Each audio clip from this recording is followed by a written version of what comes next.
No, I think they're there for a number of years. There had always been a problem. The lighters they weren't accepted in with the whites, and they weren't accepted in with the darker. So it was just a problem that had gone on for a number of years.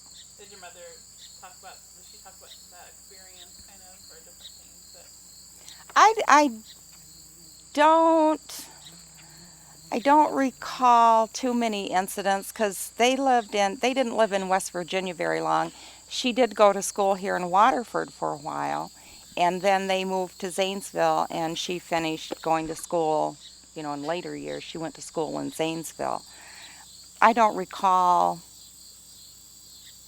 I don't recall any problems here, but then, when they were here in this area, there were, they went to school with a lot of other family members. yeah, Okay. What county in West Virginia was that particular town? I would say Barber County, either Barber or Taylor County. Berryburg is, I think it's 119 that takes you into between Grafton and Philippi, and then Berryburg. Oh, gal, I would say it's to the west a little bit as you're going towards Philippi. so did you, your maternal and paternal grandparents, did you grow up with them living, or were they alive when you were growing up, or any of your great grandparents? My maternal grandmother passed away 2 years before I was born, so I never knew her. But I did know my maternal grandfather, and I knew both of my paternal grandparents. I did not know my great grandparents. What were, did they live near you? Where do they live, and how often did you see them? My maternal grandfather lived in Zanesville, um, and he would come to Michigan to visit us. So the only time we saw him were, vacations or trips that we would take between Michigan and here. And back then, it was a long ride. It was an all-day trip.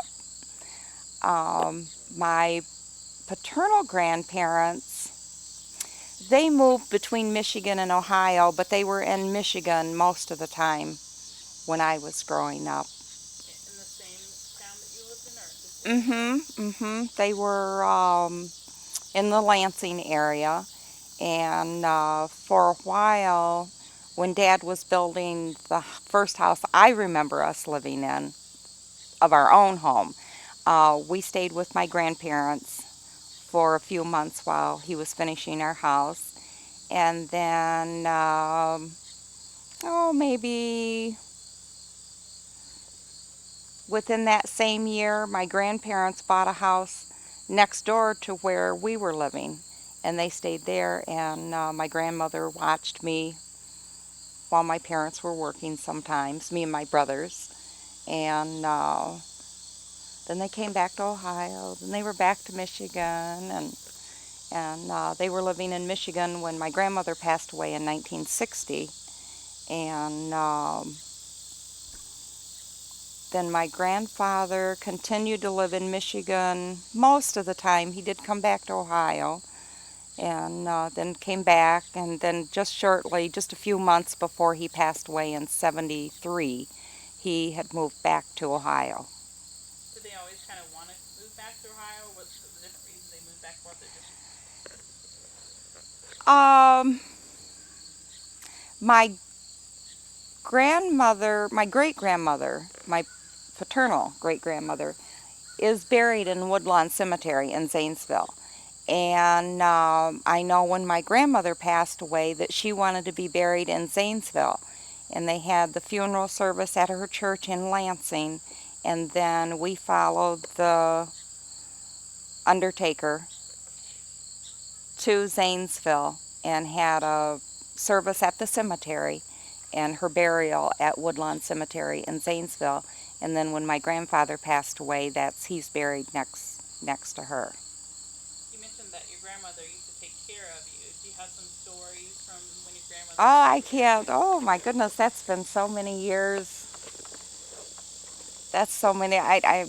The biggest thing I remember about her, and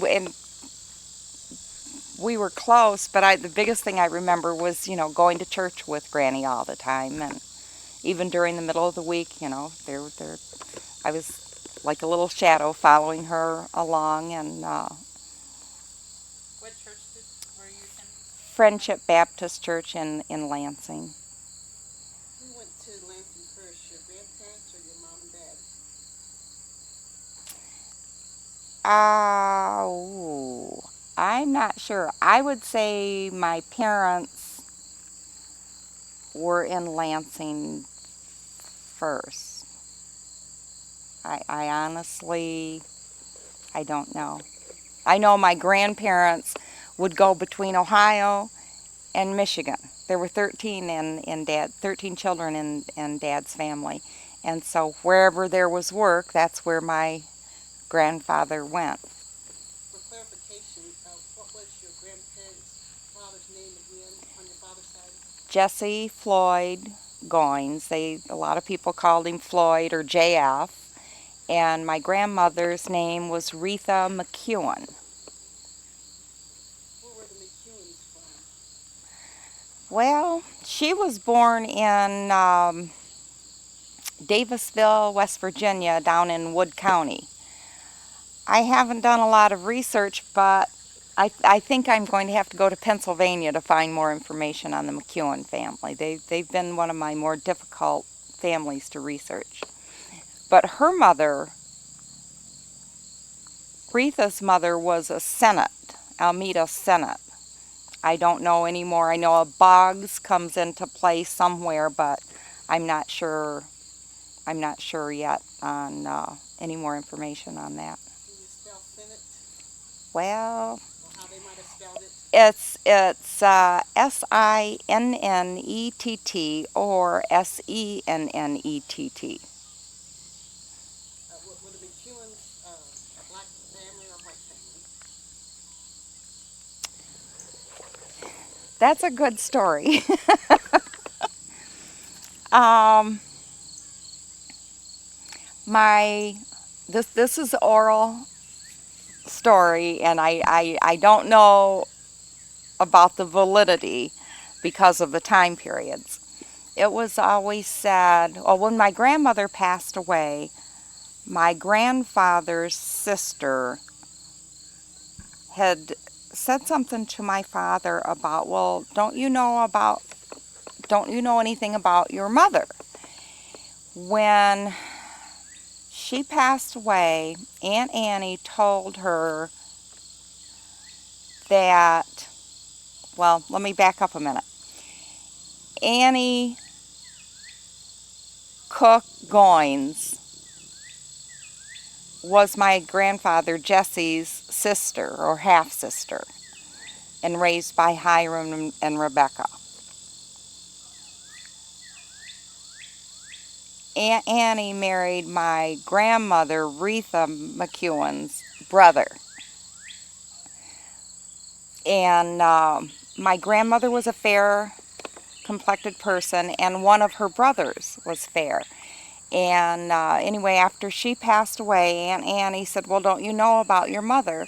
And Dad didn't, and Aunt Annie had said that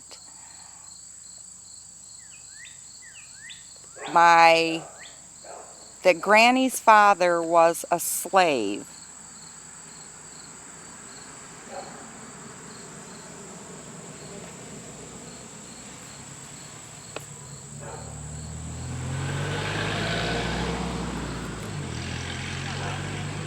Okay, Aunt Annie's You're fine. Aunt Annie's father was a slave, and her mother, the reason that my grandmother and her one brother were lighter was because a neighbor had raped my great grandmother, and those two children were the children of this neighbor. But I haven't found any. I mean, there's nothing to prove that.